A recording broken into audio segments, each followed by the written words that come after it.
ধান চাষের অনুকূল ভৌগোলিক পরিবেশ আলোচনা করো, তোমার ধরনের প্রশ্ন পড়েছে। তাহলে ধান চাষের অনুকূল ভৌগোলিক পরিবেশ তোমার যদি প্রশ্ন দিয়ে দেয়, দেখো এই পয়েন্টগুলোকে কিন্তু তোমাকে মুখস্থ করে নিতে হবে। ধান চাষের অনুকূল ভৌগোলিক পরিবেশ তুমি প্রথমে একটা হেডিং করবে, একটা বুলেট দিয়ে দাগ নাম্বার লিখে বুলেট, এখানে বুলেট দেবে একটা, ঠিক আছে? বুলেট দিয়ে তুমি দাগ নাম্বার দিয়ে একটা হেডিংটা করলে, হেডিংটা করার পরে ধান চাষের ভৌগোলিক পরিবেশগুলি হলো বলে এক নম্বর ইয়ে দাগ দেবে যে প্রাকৃতিক পরিবেশ।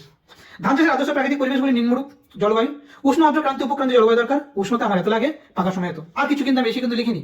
বৃষ্টিপাত, চাষের সময় বৃষ্টিপাত এত লাগে, আদর্শ পাকার সময় জল, আচ্ছা পাকার সময় কি হবে, কম বৃষ্টিপাত, প্রচুর জলের প্রয়োজন হবে বলে তৃষ্ণার্ত অবস্থা, এটা আমি দিয়ে দিয়েছি।